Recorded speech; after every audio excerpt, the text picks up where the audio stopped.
Ladies and gentlemen, boys and girls, World of Wrestling is back on the air. To kickstart the first day of 2022, we happen to get WWE Day 1. Do we get new things, new stars, and new champions? Well, we get a new champion. But do we get new stars born? Do we create any hype up going into the Royal Rumble? Well, we get Johnny Knoxville announcing himself to be in the fucking Royal Rumble. Can you imagine this, folks? Johnny Knoxville winning a WWE title. Why, that sounds very familiar. WCW from 2000 with David Arquette. Yeah, you remember that guy? He's doing a movie called Scream 5. It comes out on January 14th. Hell, I'm promoting a fucking movie on my own channel, and I'm not even a part of it. Oh, this company is such shit. It's the new year of 2022. We're in day one. And what do they do for day one? They make Brock Lesnar the WWE champion. Liv Morgan's getting a rematch for the women's title. Does she even lose by a fucking screwjob finish again like they did the last time on Monday Night Raw? Of course not. They have her beat her clean. And the worst part of it is, Becky Lynch botched a cheat anyway. She was too far away from the ropes to put her fucking feet on the damn rope to win in a dirty finish. This company is so fucking pathetic, folks. I think I'd rather watch ECW from a bingo hall. That would probably be more entertaining than this bullshit we watched here tonight. Edge and Miz, I gotta say, Edge and Miz, they were a decent match. Good pay-per-view match. I don't think it was a terrible matchup. It was a solid match. I mean, I'd give it a 3.5 out of 5 stars. I'll go over the entire card with you guys, the end results and everything like that, and then give you guys my 1 to 5 stars, 5 being the best and 1 being the worst of the match. But bottom line, I am dead serious, folks. This is a travesty among travesties. My own friend texted me and stated, can you imagine this? Roman Reigns didn't really go ahead and get taken off the card because of COVID reasons. They just decided to state that and allow him to go home so he could spend time with his family on New Year's Day. I wouldn't even be surprised by that. I really wouldn't. Roman Reigns was, I think there was some holiday. It was really recent. I think it had to do with like Thanksgiving or some shit. Yeah, it was Thanksgiving. He refused to show up to be there, and Vince let him go off for a week so he can enjoy his time with his family. He actually took another week off in December, I believe, to do a family vacation, and he didn't show up for that. This is really becoming annoying, and this company ain't building new stars. This is by far the worst build or worse production by any promotion I have ever seen in my life since WCW in its worst days. I can't understand how in the fuck they are making all this money. Who the fuck wants to invest in a shitbag company like this? I know I wouldn't. I really wouldn't. This is a terrible company. They don't value their workers. They don't value their customers. They had DraftKings. This was funny. I actually texted my friend on this one too. DraftKings had a thing where they said, sign up today and WWE fans can get smacked in the face with cash by WWE. I texted him, I said, DraftKings, the only thing WWE smacks their fans in the face with is shame of even watching this fucking company. I mean, seriously. I am so glad I have this channel because I would feel absolutely pathetic to even watch this garbage. I don't know how the fuck you guys who don't do these reviews can actually sit there and watch this shit.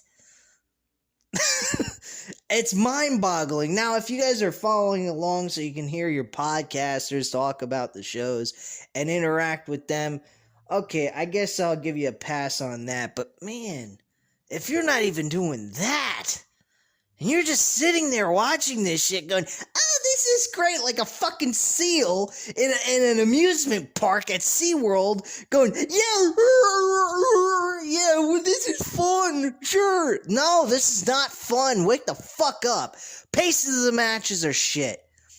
The storyline builds going into the matches are shit. Every fucking year, this company finds new ways of going lower and lower of production value. They fuck up on botch. Their show is so fucking terrible now. Kevin Dunn must be sleeping behind the fucking desk. They were doing a fucking, some kind of promotion or just discussing about the Royal Rumble, and the camera work goes out, blacks out. This music, the sound, everything blacks out, and then they come right back on 2 to 5 seconds later, and they're right back in the same picture as if they went off to do a commercial to come back on and start talking some more about whatever the fuck they're going with. This company is so fucking... I think Kevin Dunn was drunk and had a hangover while he was doing the fucking show tonight. I mean, I don't know. This is fucking idiotic shit. God almighty. You know the funniest part about all this? I sit on here week after week saying how terrible and meaningless the tag team division is. And you know the funny part about all this? The 2 WWE tag team title matches and Edge and Miz are about the only matches worth talking about, and the only reason why the WWE Championship was even worth talking about is because Brock Lesnar was added to the match 2 hours before the show even started. And by doing so, did we get a Big E having some loss where he's not pinned? No. Sorry about that. I sneezed. I apologize. No, we don't get an actual, Big E losing the match without being pinned. He's the one who eats the pinfall. My friend, he was like, well, I guess it wasn't all as bad as Kofi Kingston's loss to his championship. I don't give a fuck. He shouldn't have been eating an L when despite the fact if he's gonna lose the WWE title, why would you make the champion be the one to eat the pinfall? It's bad enough you're passing the title on to Brock Lesnar. Me being in Vince McMahon's position, I would have been like, Brock, I want you to win the title. It's the proper thing to do at this point since we can't have Roman Reigns and you continue on with the storyline because of COVID. So what I want to do is I'm going to have you beat Seth Rollins, Kevin Owens, anybody but Big E. I would have had Seth Rollins or Kevin Owens eat the pinfall in this situation and left Big E and Bobby Lashley out of this. Because here's what I would have done. I would have had Big E face Brock Lesnar one-on-one for the WWE Championship at the Royal Rumble. Unfortunately, Big E would lose. And then I would have Bobby Lashley be the guy to win the Royal Rumble. I really would. I think Bobby Lashley, out of everybody so far lately, he's the only one that has been a dominant,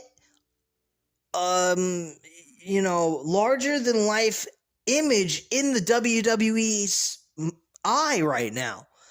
I know he was messed up on during his later part of his run as the WWE champion with Goldberg, Big E coming in and winning the title out of nowhere that shouldn't even have taken place. It should have been Big E and Bobby Lashley at SummerSlam, which I totally agree with everyone's feelings on that. I was even the one stating that from the get-go as well.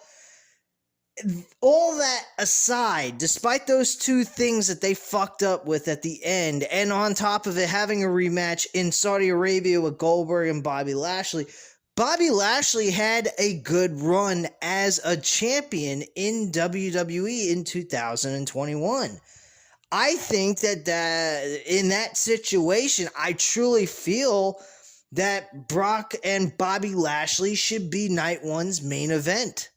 I really do. Unless they want to get the brand split done and over with, then yeah, Brock Lesnar and Roman Reigns is the proper way to end all this and unify the belts and put an end to this brand split shit. But I don't like that idea. Not because I don't want to get rid... I really do think that the brand split is fucking idiotic at this point. The ring ropes are all the same. They're all white. There's no real difference between the two arenas, between Raw and SmackDown. When they first started this rebrand bullshit, they at least had Raw with the red ropes, SmackDown with the blue ropes, and the lighting was blue, and the staging was somewhat particularly a little bit different, especially in 2019, 2020, when they went to Fox. SmackDown's entrance by the Titantron was definitely different. It was noticeably different from the Raw. And Raw actually changed their Titantron a bit because they made it loop from the wall all the way down to the floor. So, I mean, Raw and SmackDown had their own kind of particular little bit of a difference between the two, so you'd feel like you're watching two different shows. Now, they reverted back to the way they were in 2014, 2015 type arenas. They just have a bland, boring fucking Titantron by the entranceway, and the ring ropes are all fucking white. On every show, including the pay-per-views. The pay-per-views, you'd think maybe they make the ring ropes black, red, blue, something like that to make it distinguishable from the rest of the fucking shows. They don't do any of that. Everything is the same. Now, some people would say, well, you're an AEW fanboy, and they do that. They make all their shows black ropes. Well, you know, I kind of think that they should change things a little bit about the ring ropes, or the entrance, the actual entrance by the Titantron. Change things up just a tad bit to make it feel different. But, you know, with what they provide as entertainment, I don't think I should complain so much about that. And not to mention, they're under one unity. There's no brand split. There's no, they're not on separate shows or anything. They're all on the same show. So at the end of the day, I don't find any reason to do it like that. But I do think that maybe during a pay-per-view show, maybe they should change something up about that. So if anyone wants to come at me and say that, I agree. I think they should do some little bit of changes to the ring ropes or towards the entrance to make it feel a little bit different. Now, from what I remember, the last pay-per-view, Full Gear, they did do something different. They had the little clock twirling around and shit, so they did make it feel different as if it was its own pay-per-view type setup. So, and Double or Nothing, they do that as well. They have the little poker chips and all that. So, technically, if you want to get down to the itty-gritty about having somewhat of a look change compared to the normal, everyday AEW Dynamite Rampage setup from the front entrance, they do that as well. So they do make some kind of change to make it feel as it's a distinguished show compared to what you get on a week-to-week basis. But WWE doesn't do that. Did we get any kind of different colored ropes? Did we get any fucking different type of entrance area where the Titantron is? No, it looked all the fucking same. The only way you could tell is it had writing on the fucking wall of the screen. It says Day 1. Big fucking whoop-de-doo, man. Shit. Bottom line, guys, it's 2022 and nothing has changed. If anything, it's got even worse. How do you get worse from what they've done? I mean, it's amazing how Vince McMahon. I'm going to go on record in saying this. You guys may think I'm fucking crazy. Vince McMahon's the greatest promoter in the fucking world because he went from one spectrum of things being able to create new things week after week, making the show better and better and better, fighting up against a juggernaut like WCW like they were, and managed to come all the way back and actually dominate WCW and then put them out of business and buy them out.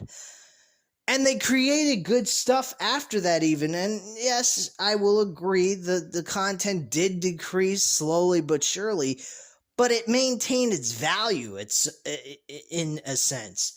It was still enjoyable. It was passable. It was something that you didn't feel like your intelligence was being fucking insulted.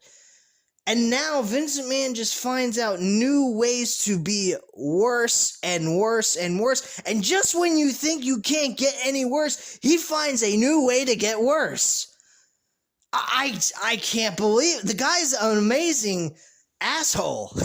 I mean, he can take one thing and make it so great, and then he could just grab the rug from underneath you and just totally fuck you over. As a fan of his product. It is absolutely amazing how this guy can go ahead and create something so entertaining and so fun for us guys when we were kids growing up.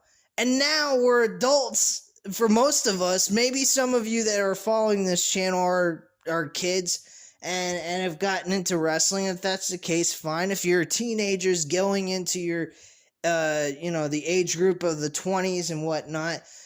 I mean, you get what I'm saying, though. I mean, this product is just mind-bogglingly, unbelievably garbage. And I can't understand how the fuck this guy is still in business, how he's still making this money. Where is he getting the money? Does he have mafiosos stealing it from big corporations or some shit? I mean, like, what the fuck? I know I'm talking out my ass here and I sound completely insane when I say that, but who the fuck would want to invest in this piece of shit product? I know I sure as hell wouldn't. I don't care if I had billions of dollars like Bill Gates' money. I wouldn't invest in this crap. What are you, fucking nuts? Anyway, let's get right into the card, because I've spent about 17 minutes just blabbering about the show and how fucking mentally retarded this show is and how they've built nothing. So let's get right into it, shall we? The very first match on the card was the New Day, Xavier Woods, and Kofi Kingston challenging the WWE Tag Team Champions from SmackDown, the Usos. Now, I gotta ask you guys a question. And I was thinking about this, but I never said anything to my friend, but my friend will be watching this, so listen up, Matthew. I want you to hear this. Matt 87 Eagle. He's always the one that chats with me on the live streams and all that. So I'm talking to you, Matt 87 Eagle, and everyone else who actually is that watches this video. Think about this long and hard. Isn't it kind of convenient? Roman Reigns and the Usos travel around together. I'm pretty certain that's the case. Roman Reigns attracted COVID, supposedly, quote unquote. Why weren't the Usos removed from their match as well? If you go ahead and you look up about the sporting events that's been taking place, for example, the NBA, the NFL even, I mean, shit, you look at, the not San Diego Chargers. I'm so used to saying San Diego Chargers. The Los Angeles Chargers. They had a line of wide receivers getting sick. They had Keenan Allen get sick with COVID. He's number 13 on their wide receiver list. They had Mike Williams, number 81. Just pointing these numbers out to you. Their number that they have on their jersey. He's their second best wide receiver on their team. He had COVID. And then this guy, his last name's Guyton. I forgot his first name. He's number 15. And he got COVID. He's their slot receiver on their team. All three of these guys at one point or another got COVID, got tested, and was testing positive for COVID. They missed at least a week, at least 1 week. I think one of them actually managed to get out of it because he took the vaccine, and they went ahead and tested him a few more times leading into the game on Sunday. During that 1 week that he tested positive, and they found that he was testing negative at that point, so they let him play anyway. But that's my point. If Roman Reigns tested positive, and the Usos are traveling around with Roman Reigns, why wouldn't the Usos attracted this virus in their own bodies? Why didn't they test positive? Are you kidding me? Get the fuck out of here. My friend Matt I think is right. I think he is correct. I don't think he has COVID at all. I think Vince McMahon used COVID to say Roman Reigns got COVID, and chances are he's missing out on the pay-per-view, pretending it's COVID, but it's really not. It's letting him spend time with his family on New Year's Day. That's all this is. That's the only thing. I guarantee you we will see him on Friday Night SmackDown. I guarantee it. Or maybe they'll just give him the 2 weeks off anyway and let him skip out on doing anything. It doesn't really matter. What does Roman Reigns do on the show anymore? He's got nothing to build around him. They do it for Roman, man. They give him time off when he doesn't need to, when they really could use him. Vince McMahon's a fucking... I wish Vince McMahon would have done the same thing with CM Punk. CM Punk would have stayed. He wouldn't have been so fucking bitter with the company. I mean, these people play fucking favorites. Carmel, I couldn't believe the news that was coming through this whole entire week, through Christmas and New Year's. It was unbelievable. Toni Storm quit. And the neat part is Toni Storm quit not because she disliked the booking so much. She didn't like it, but she was willing to work with them on it since she was on a contract. She was burnt out, she said. She was burnt out from the workload that this company was giving her. She thinks the way they treat her and the way they booked her and working her to the bone, she didn't like working for them. She walked. That's the reason why she left the fucking company. I can't believe that shit.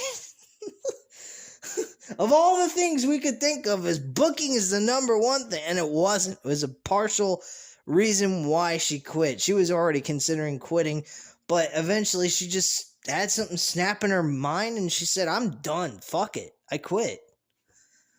I love it. I think it's absolutely funny how WWE loses a woman who's in the middle of a build towards a SmackDown Women's title, yet at the end of the day, they were supposed to have Charlotte Flair go over on her, just like Becky Lynch went over Liv Morgan tonight. God, what are we doing? We're building the current superstars to continue to make them bigger when they're already reached their full potential because they have no one else to work with to make the title more important. Without good rivalries, what are the titles for? There is none. They don't exist. They're just fucking props on someone's shoulder or around their waist. You know, fucking break, man. Anyway, let's get to the match. The Usos won and retained their SmackDown Tag Team titles. It was a good match. About the only legit match outside of the WWE Championship that was full of life with the audience. Because the audience, throughout most of this, was fucking dead. Truly, they were dead. This match, I will give a 3.5 out of 5 stars. Reason why I wouldn't give it a 4 is because this match has been done multiple times, and we've seen it for the last several years. So what is the point in giving it a 4 out of 5 stars when we've seen it 100 million times? There is none. So 3.5 out of 5 stars. Good match, though, to kickstart the show. I felt it was worth my time to watch that. The next match that we move into is Madcap Moss versus Drew McIntyre. This match shouldn't even have been on the fucking pay-per-view card. Not even a pre-show. This match should have been on SmackDown. We get a less than 5-minute match as if Madcap Moss was a fucking enhancement talent for Drew McIntyre to stomp on, and we move on to the next segment on SmackDown. That's what I would have done.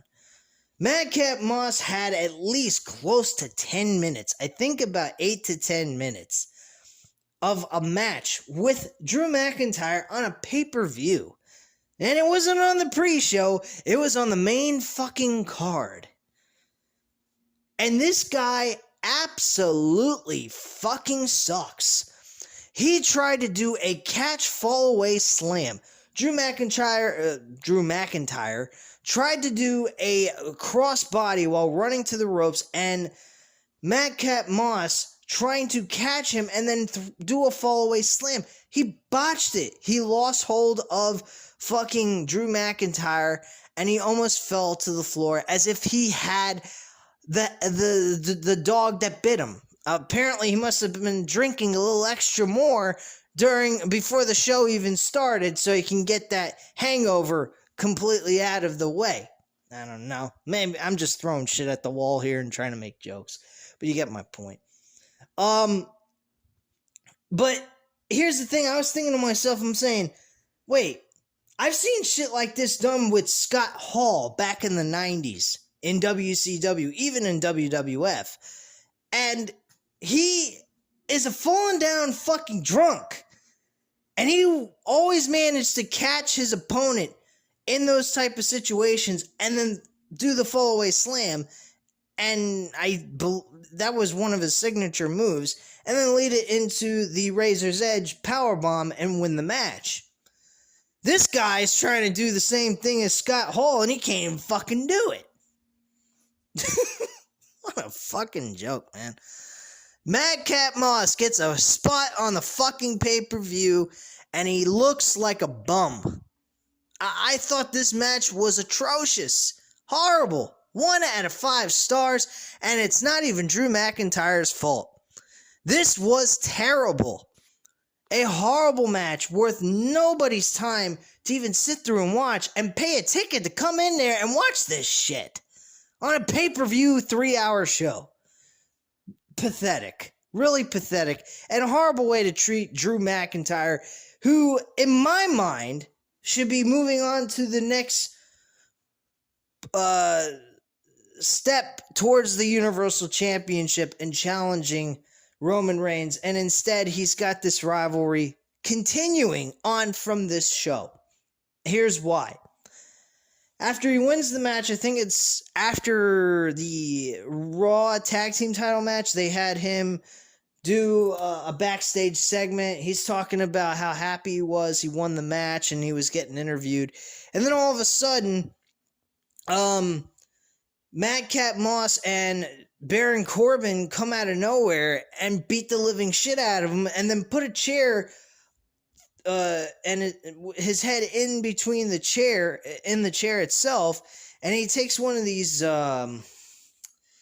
scalpels, these things that they use for the Titantron and shit, and he smashes it right into Drew McIntyre's throat, injuring him basically. And I'm saying to myself, holy shit, this is not over. They're going to continue on with this? What are we going to get? An opening to the Royal Rumble like Roman Reigns did with Baron Corbin back, I think it was 2020 in a street fight? Is that what we're going to get with Baron Corbin with Drew McIntyre now? Drew McIntyre following the same footsteps Roman Reigns did a few years back, so that these two men can go at it at WrestleMania Night 2 for the Universal Championship. I find this absolutely, completely astonishing. I really don't give a fuck. And Brock Lesnar made a statement about Paul Heyman. I don't know if Paul Heyman is going to be a dual manager for both ends, Roman Reigns and Brock Lesnar, since now they're both on separate brands, unless they unify the belts and get rid of this brand split, which I'm okay with. I would be fine with, but I'll go into what I think my second option would be once I get to that point. So let's continue on here. I already mentioned about Drew McIntyre and Madcap Moss, so we'll move on to the next match, which was the Raw Tag Team titles with Matt Riddle and Randy Orton versus the Street Profits with Angelo Dawkins and Montez Ford. This was a good match too. Both, like I said, both tag team title matches were actually good. I didn't have any problems with this. Oh yeah, I forgot to mention, the Usos won the match against the the New Day with a 3D. A fucking 3D, man. They didn't even win with the Uso splash or anything like that, or super kicks. None of that shit. They won with a fucking 3D. I text my friend and said, yo, did the Usos forget who the hell they are? What do they think? They're the Dudley Boys now? Like, what the fuck? Get the tables. Come on, Oos. Jesus Christ. Oh, man. This is really retarded shit.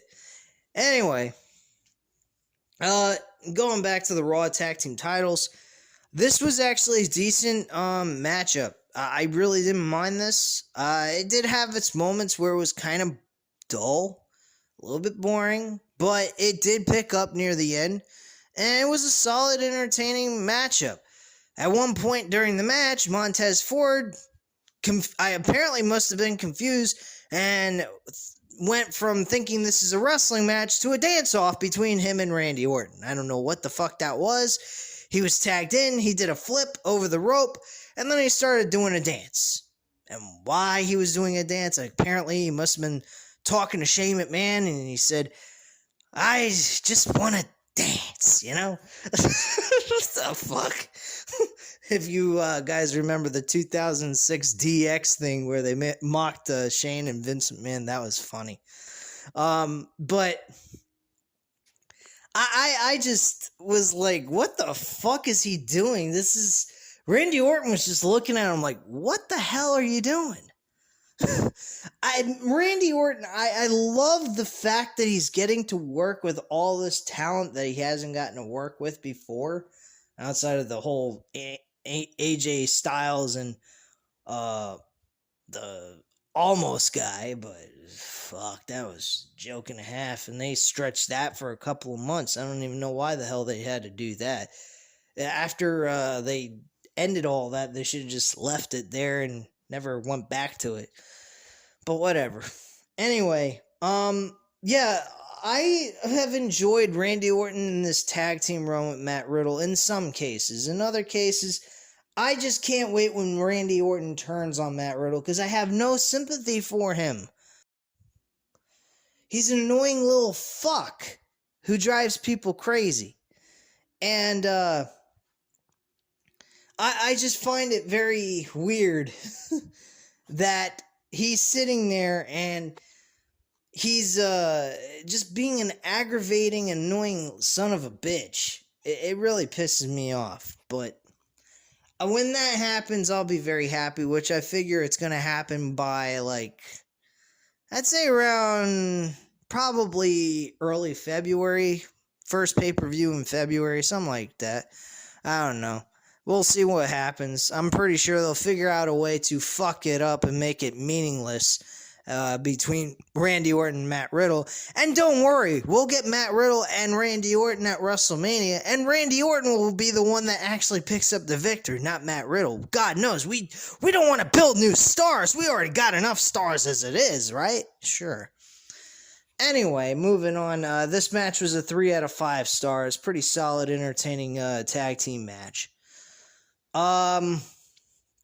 Next, moving into Edge and Miz. This was actually a fun little matchup. Solid match. I'm giving it a 3 out of 5 stars. It did have its moments of being very slow and lethargic. I felt a little bored from it in certain points in time, but it did have its entertainment value out of it as well. It felt like a pay-per-view match. I didn't feel that this match was going to be shit going in when they did it, but really, when you think about it, going into the very first match of Edge's career on Monday Night Raw after he left Raw, I kind of find that is a little odd. And I really think that Edge and Beth Phoenix versus Miz and Maurice is going to happen, but not at WrestleMania, thank God. This is going to happen at the Royal Rumble. I think they are going to possibly be the opener to the show, and they are going to end this ridiculous feud that was completely, copying what CM Punk and MJF did on Dynamite a couple of weeks back. So I don't figure this is going to last very much longer, and thank Christ for that. Again, 3.5 out of 5 stars for this match. Next, following that, Lynch and Liv Morgan for the Raw Women's Championship. This match, I mean, it was like, and I saw the highlights on the video package going into this, and it was pretty much all the same shit. Only this time, there was a botched finish. Becky Lynch, the supposed greatest of all time, the GOAT of the women's wrestling division, couldn't even find her footing to the rope because she was too damn far away to put her feet on the rope to get a dirty finish to the match. So it ended up being a clean finish after all, after she does the manhandle slam. Do I have to say any more about this shit? We're building new stars, yet the new star that could be Liv Morgan and do something with that title and be impressive and actually they get this fucking video vignette build up talking about how she wants to prove to all the little girls that were in that audience that one match, and that one girl who saw the ending was totally upset and looked like a complete copycat of when The Miz won the damn WWE Championship from Randy Orton on a Monday Night Raw episode with his fucking briefcase cash-in. The girl was pissed off that Miz won. This was the same exact reaction that this other girl was in the stands. It has to be a fucking plant paid off by the WWE to pay this kid to do this shit, and she probably got the permission from her parents to do it, and she was given the okay, and she was paid a decent size amount of money to do this. She's sitting there making stupid faces on her face and whatever. I swear to you folks. And then they have her lose. They don't have her win and give her that 3-week token run with the title going into the Royal Rumble to continue this. They give Becky Lynch the win and have her win clean, despite the fact that it should have been a dirty finish, but it wasn't. They totally slipped up on the ending. I don't know what the fuck they were trying to do at the end of that match. It looked like she was trying to do a maneuver that was an offensive maneuver, and she fucked up, and Becky Lynch hit the manhandle slam, and then everything just got fucked up to shit at the end of all this. And that's it, man. This was a terrible fucking match. I mean, this show is so lifeless. And I told my friend this, and I have said this on this channel so many fucking times. Paces of matches mean the world to an audience. If your pace of a match is slow consistently from beginning to end, your show is going to suck. It's bad enough that they provide us terrible storyline booking. But then on top of it, the choreograph of these matches are so slow and pathetic that it makes me think that a fucking 80-year-old man could get in the ring and put on a better show than these so-called 20 and 30-year-old veterans. Well, not veterans, but you get not doing it for 20 to 30 years, but being in their 20s and 30s, doing it about 10 to 15 years or 5 to 15 years of doing this shit. You'd think they'd be fast-paced in the middle of the ring. No. WWE I'm getting tongue-tied here. WWE wants to make sure their audience is as sleepy as possible. Because their competition is sleep. Well, guess what, WWE? Sleep is kicking your ass. Because you guys suck. Big time. I've never seen a company suck so hard. They suck better than a fucking porno star with a female porno star in a porn film. I swear, man, this is fucking pathetic. They are cock gobblers, man. And they are sucking on the biggest dick known to man. It's called money. They're sucking that dick and gobbling it down like nobody's business. It is fucking pathetic. AEW, yeah, they are concerned about earning a living, keeping the company running, but they're also concerned about another thing. It's called entertaining their fucking audience, which is what keeps them continuously going to these shows. During the worst time to ever go in big venues and sit around a bunch of people who possibly could have COVID. Who the fuck knows? Because vaccines aren't working. We get a variant now. God almighty. The bottom line is, folks, the company provides a shit show, expects people to show up, pay their hard-earned money to sit in these fucking terrible shows. Now the pay-per-views are even crappy. They're just as bad as the fucking week-to-week televised shows, man. There's no effort put in. There's no work rate put into these matches. If you ain't got work rate, you ain't got storyline even for these fucking shows, what's the point in watching them?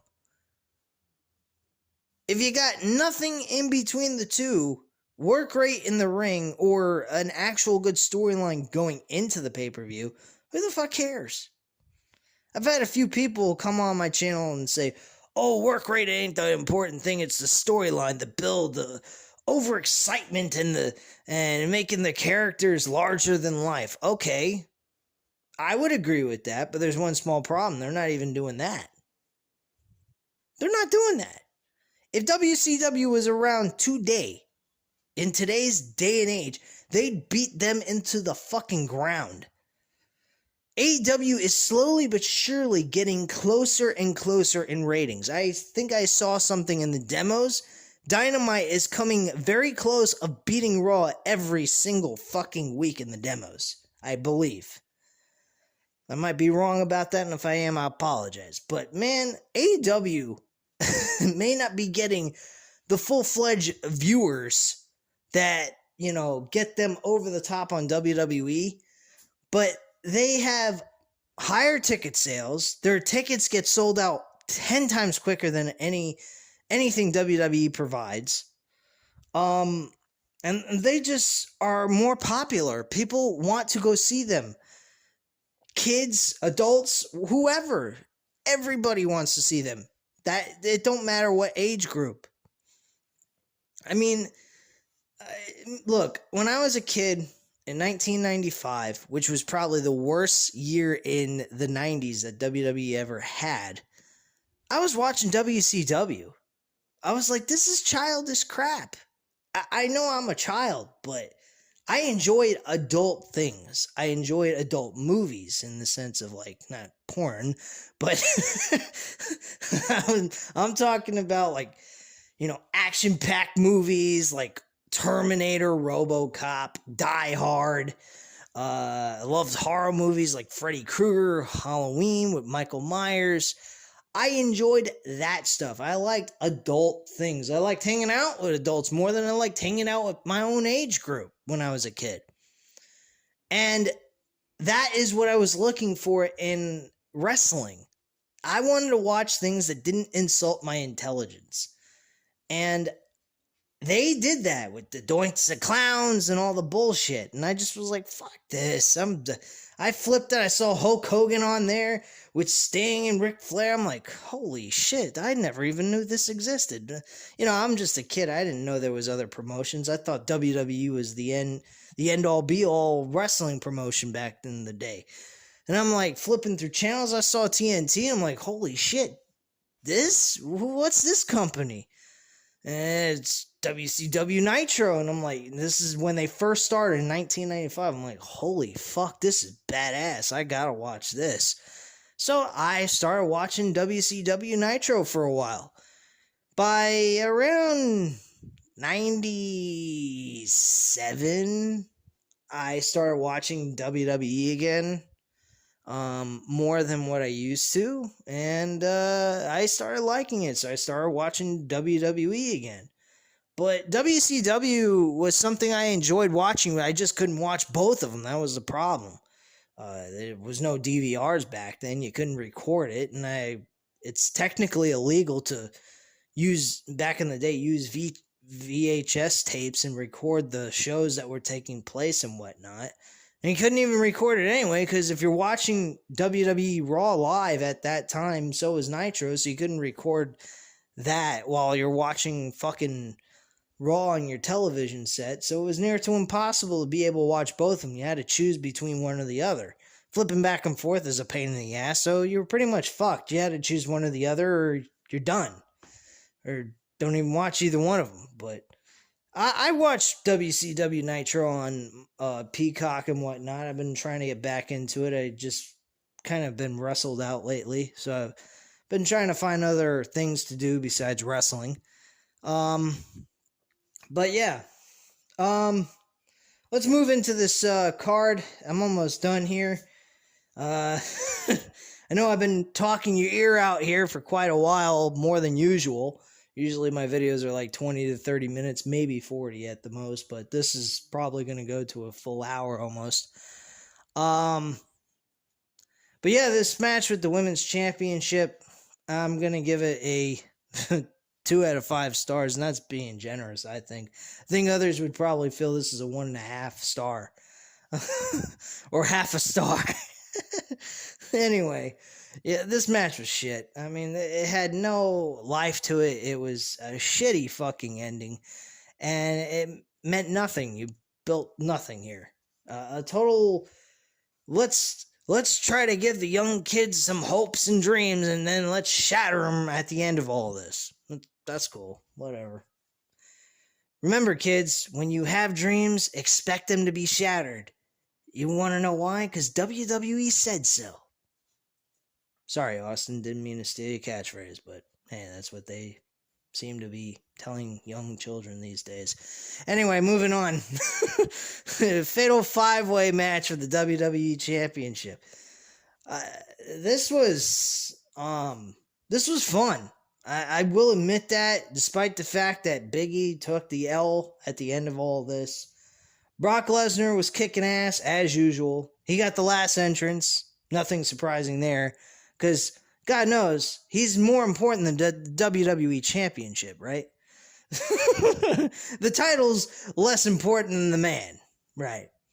I understand the saying is the man makes the title, not the title makes the man in this kind of case in pro wrestling, but let's be real, guys. When you have your champion, who's supposed to be considered the best, coming out second to last and not actually last, apparently WWE's openly admitting they made a huge fucking mistake and they didn't give the title to the right person who is the best on their program.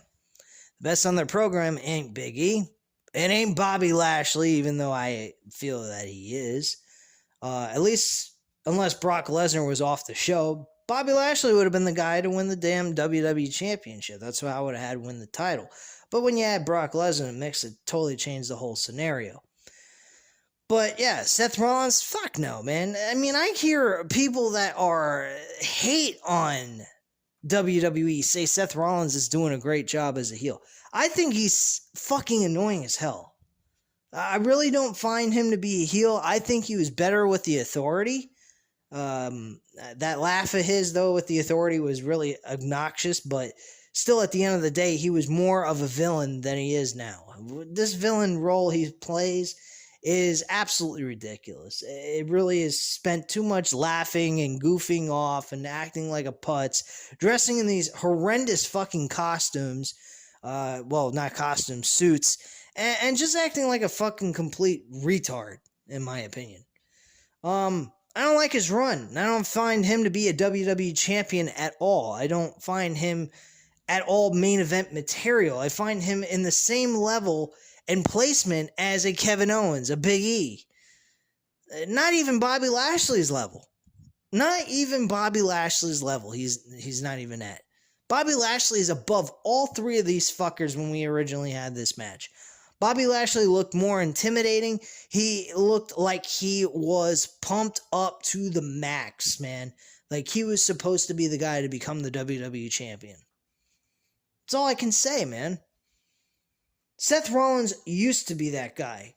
The guy that went in and stole the WWE championship at WrestleMania 31. That's the Seth Rollins I liked. A sneaky behind the back asshole. That's the kind of Seth Rollins I'm looking for in Seth Rollins as a heel. This Seth Rollins is a fucking dork. An annoying ass wipe. He's just a fucking ass clown like Chris Jericho says all the time. So, that's all there is to it with Seth Rollins. He's a fucking joke. Big E, I feel bad for him.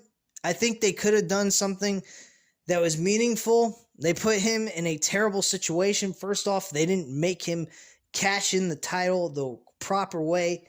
They should have had him just announce that he wants the match at SummerSlam. Bobby Lashley should have just lost to Big E and end the story and build from there and make him look strong. That would have been my way of doing it. That way, if Big E lost the title to a Brock Lesnar, I don't think I would feel as mad as I do right now. I think it would have been okay because they would have had a meaningful, look towards each other that could have made us feel like maybe Big E could win the title back from Brock Lesnar, leading into WrestleMania even. They could do something like that if the Big E was built up properly. Big E ain't built up properly. He looks like the same New Day guy that he was when he left New Day. The only thing is he had a fucking WWE championship around his waist. Big fucking deal. Get him serious. Enough with the hokey pokey bullshit. You want him to goof off? Fine. But not make him gyrate like a fucking retard. Have him wear that stupid vest. Get Big E the way he was when he first started. When he left fucking New Day and he was on his own on Monday Night Raw as WWE champion and everything, he should have been serious. More serious than comedy act. And he's more comedy act than serious. The only time he's serious is when he's in the ring. That ain't working for me. And I think a lot of other people would agree with me on that. And if not, okay, fine. I mean, apparently you like comedy jokes being the champion. I got a perfect guy that's from the Indies that would fit perfectly with WWE, and he'd probably work best being their WWE champion. His name is Dalton Castle. He's the Peacock wrestler. Hey, he'd even fit better with their so-called streaming service from Peacock.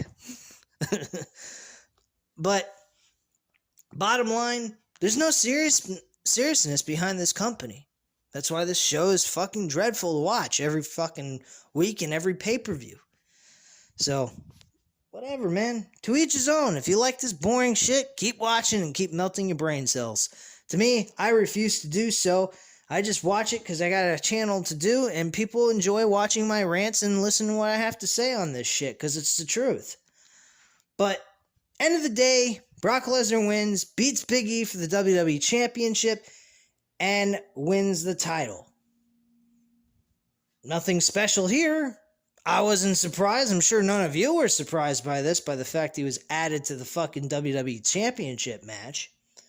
The worst part is Big E had to take the L instead of nobody else. Like Kevin Owens, he ain't doing nothing. He's made to look like a fucking pathetic idiot when he should be the modern day version of Stone Cold Steve Austin WWE.